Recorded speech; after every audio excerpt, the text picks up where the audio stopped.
네, 다음 소식으로 넘어가 보도록 할게요. K리그 챌린지가 지난 16일 경기를 끝으로 2014 정규리그 시즌을 마감을 했습니다. 1위와 2위가 일찌감치 확정이 된 가운데 마지막 날 경기를 통해서 이제 클래식 승격 마지노선인 3, 4위가 결정이 됐죠. 네, 1위와 2위는 대전과 안산이 일찌감치 확정을 지었는데 3위부터 6위의 승점 차가 3점 차에 불과했습니다. 그런데 이제 마지막 경기에서 강원이 수원 FC를 상대로 2대1 승리를 거두면서 3위를 확정 지었고 광주는 고향과의 경기에서 0대0 무승부를 기록하면서 이제 4위를 차지하면서 이제 준 플레이오프에 진출하게 됐죠. 네. 결국은 네 팀이 두 자리를 놓고 엄청 치열하게 싸웠어요. 그렇죠. 그리고 마지막 순간에도 결국 경기 90분 동안 진행되는 순간 한순간 각 팀의 상황이 계속 바뀌었거든요. 네네네. 그래서 박진감이 넘치는 모습이었는데 결국은 강원과 광주가 저력을 보여주면서 3, 4위를 차지하게 됐습니다. 네. 승점에서 밀린 안양 같은 경우는 많이 아쉽게 됐죠. 네, 결국은 광주가 고향과 0대 0이었거든요. 네. 근데 안양이 대구를 상대로 먼저 두 골을 내주고 말았어요. 네. 그러면서 이제 끝까지 추격하는 모습이 있었는데 후반 13분에 조성진, 후반 14분에 박성진이 골을 넣으면서 대구와 2대2 무승부까지 갔습니다. 한 골만 더 넣었으면은 결국은 광주 내리고 안양이 올라가는 올라갔죠. 거예요. 네. 그런 상황이었거든요. 네, 네, 네. 그러니까 안양으로서는 정말로 아쉬웠죠. 그렇죠. 그리고 안양은 저희가 또 우리 김현애 기자가 상당히 감독하고 친하지 않습니까? 그래서 감독이요? 네. 네, 황금축구와도 인터뷰를 했었는데 김현애 기자하고 친하게 지내지 마십시오. 결과가 이렇게 됩니다. 저희 인터뷰에서 잘 되는 선수들 많이 있잖아요. 그런 선수들 이야기해야죠.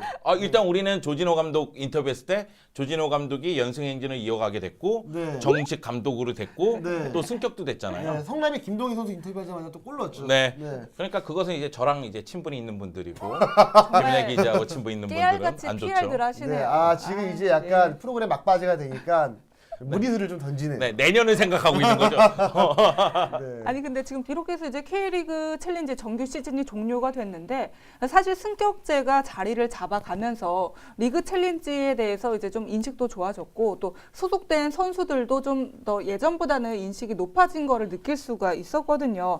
또 다음 시즌에 서울의 연고를 둔 이랜드 FC까지 합류를 하게 되니까 좀 기대가 많이 되는 것 같아요.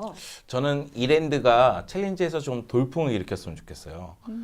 뭐 챌린지 1위를 차지하기 바란다 이런 것이 아니라 네. 챌린지에서 순위 싸움을 할 때 좀 변수로 작용하는 다크호스 네네. 같은 모습이 나타나면서 이랜드가 사실 창단되고 초반에 인기몰이를 확 해야지만 구단이 탄력을 받으면서 성장을 하거든요. 네. 그런 모습이 좀 나와줬으면 하는 바람이 있습니다. 네. 그러니까 저는 이번 주에 이제 K리그의 좀 그 관계자분을 한번 만나서 이야기를 했는데 이랜드 FC 같은 경우는 지금 경기장 사정 때문에 굉장히 좀 어떻게 보면은 쉽지 않은 상황이다 이야기를 하더라고요. 그래서 당분간 좀 고생이 예상된다 이야기를 하는데 네. 일단은 K리그 챌린지에서 서울 이랜드 FC가 이제 참여를 하면서 네. 손영주 위원 말처럼 정말 돌풍을 일으켰으면 하는 바람이 있는데 저는 여기에 챌린지 구에서 가장 큰 변수는 역시 K리그 클래식에서 내려올 팀들이 누구냐. 맞아요. 네, 그 팀들이 누구냐에 따라서 결국 이제 챌린지의 좀 판도가 달라지지 판도가 많이 않을까. 바뀌겠죠. 그거는 저희가 내년 시즌 황금축구 시즌 4 첫 방송에서 제가 하도록 하겠습니다. 네. 제가 보기에는 시청자 약속을 지켜야죠. 네. 김현애 기자가 개인 SNS를 활용해서 얘기할 것 같아요.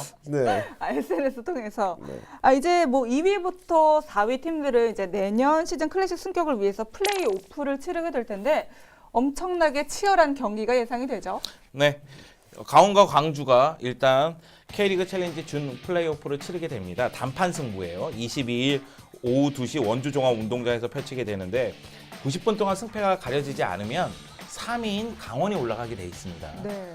그리고 이제 만약의 경우 이 팀에서 승자가 갈려져서 한 팀이 올라오게 된다면 29일 안산 와 스타디움에서 네. 안산과 대결을 펼치게 되고요.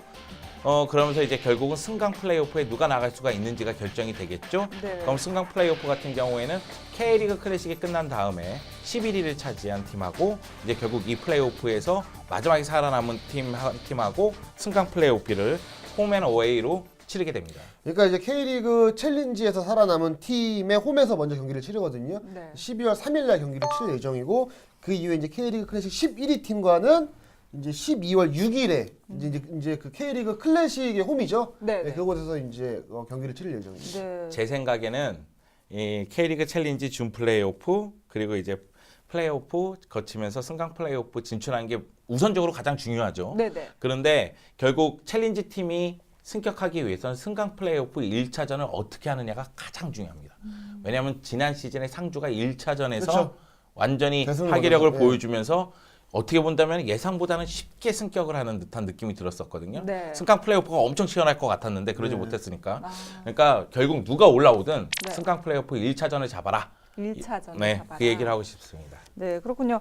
뭐 당장 토요일에 펼쳐질 준 플레이오프 강원과 광주의 대결에서는 두 분은 어떻게 예상을 하고 계세요? 그러니까 이게 지금 더 상위권 팀한테 어떻게 보면은 약간 혜택을 준 거잖아요. 근데 네. 상위권 팀은 지키기만 해도 됩니다. 그래서 무승부만 거둬도 이제 이기는 거기 때문에 강원이 과연 이런 무승부의 유혹을 뿌리치고 공격적인 플레이를 펼칠 수 있느냐 이런 부분들이 굉장히 좀 고민될 것 같아요. 좀 더 수비적인 축구를 할 것 같다는 아, 예상이세요? 수비적인 축구에 대한 유혹이 크겠죠. 그런데 이제 최진호 선수가 진짜 굉장히 잘 해줬는데 이런 선수들을 앞세워서 공격을 좀 더 할 것이냐, 수비를 할 것이냐 이런 부분들이 좀 관전 포인트가 되지 않을까 싶어요. 네. 일단은 전체적인 선수 구성이라든가 전력 면에서는 강원이 한 수 위 같아요. 네. 워낙에 이제 외국인 선수들이 공격직에 너무 좋고 또 최진호 선수도 잘해주고 있고 그런 모습이기 때문에 선수 구성도 우위고 홈에서 이제 광주를 상대하기 때문에 강원이 승리하거나 무승부를 거둘 가능성이 상당히 크지만 광주가 최근 기세가 무섭거든요. 네.